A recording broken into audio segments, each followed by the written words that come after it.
Hello everyone, welcome back to my new blog video. আজকের আমার এই ভিডিওটা আমার প্রাণ প্রিয় আমার স্কুলটা লইয়া। আমি এই ভিডিওটা করার লাগে 2-3 দিন আগ থেকে রেডি আসলাম। খুব প্ল্যান করছিলাম যে এবার ক্রীড়া প্রতিযোগিতাতে আমি যাইমু, স্কুলে গিয়ে ভিডিওটা করবো। স্মৃতি হিসেবে আমার পেজও আমার ইউটিউব চ্যানেলও এটা আমি রাখি দিব। 2020 সালে আমরা এসএসসি পরীক্ষা দিয়ে ওই স্কুল থেকে বাড়াইছি। তারপর তাকে আর কারোর সাথে কোনো যোগাযোগ নেই, স্যার ম্যাডাম তার সাথে যোগাযোগ নেই বা বন্ধু বান্ধব কারোর সাথে আমরা যোগাযোগ হয় না। তো আমি এবার চিন্তা করলাম যে এবার যেহেতু ক্রীড়া প্রতিযোগিতা এমন একটা দিনে পড়ছে, আমার সুযোগও আছে যাওয়ার, সুযোগটা মিস করলাম না। আমি গেলাম গিয়ে আমার সেই প্রাণপ্রিয় স্কুলে। রীতিমতো আমি স্কুলে গিয়ে প্রচুর অবাক হয়েছি যে এতটা উন্নত হয়েছে আমরা স্কুল, আর জাস্ট ভাবা যায় না। তবে ঈশ্বরের কাছে প্রার্থনা করি যে স্কুলটা আরো বেশি উন্নত হোক। চলুন আমি আর কথা বাড়াইলাম না, দেখি এই 2025 সালের গুয়াহাটিকর দ্বিমুখী উচ্চ বিদ্যালয়ের ক্রীড়া প্রতিযোগিতা ও পিঠা উৎসবের কিছু অংশবিশেষ।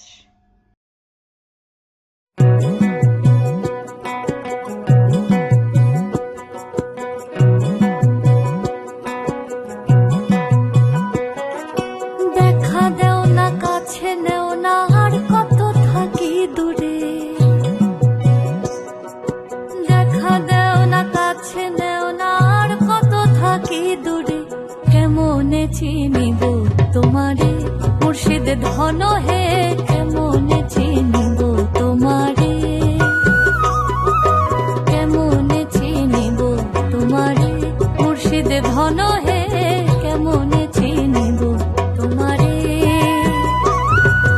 মায়া জালে বন্দি হয়ে আর কত কাল থাকিব, মায়া জালে বন্দি হয়ে আর কত কাল থাকিব। মনে লয়ে সব ছাড়িয়া তোমারে খুঁজে নেব। আশা রাখি আলো পাবো, ডুবে যাই অন্ধকারে। আশা রাখি আলো পাবো, ডুবে যাই অন্ধকারে। কেমনে চিনিব তোমারে মুর্শিদ ধন হে, কেমনে চিনিব তোমারে।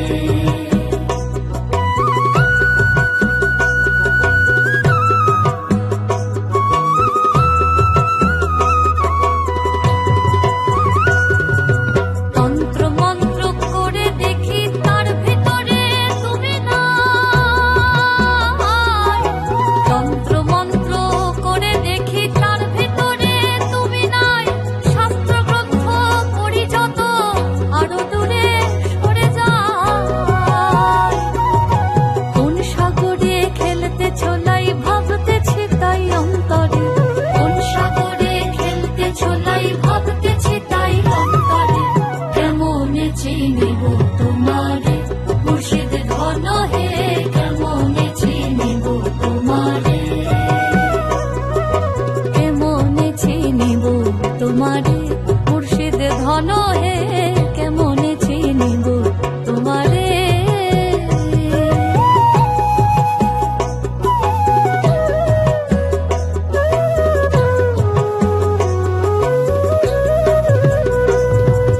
বাউল আব্দুল করিম বলে দয়া করো আমারে, নত শিরে করো জোরে বলি তোমার দরবারে। বাউল আব্দুল করিম বলে দয়া করো আমারে, নত শিরে করো জোরে বলি তোমার দরবারে। ভক্তের অধীন হও চিরদিন, থাকো ভক্তের অন্তরে। ভক্তের অধীন হও চিরদিন, থাকো ভক্তের অন্তরে। কেমনে চিনিব তোমারে মুর্শিদ ধন হে, কেমনে চিনিব তোমারে। দেখা দেও না, কাছে নেও না, আর কত থাকি দূরে। দেখা দেও না, কাছে নেও না, আর কত থাকি দূরে। কেমনে চিনিব তোমারে মুর্শিদ ধন হে, কেমনে চিনিব তোমারে, কেমনে চিনিব তোমারে মুর্শিদ ধন হে, কেমনে চিনিব তোমারে।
আশা করি আমার এই ভিডিওটা দেখে অনেকে আফসোস করবা যে কি তার লেগে গেলাম না, গেলে তো সবার সাথে দেখা হইল না, স্যার ম্যাডাম তার সাথে একটু আলাপ করতে পারলাম না।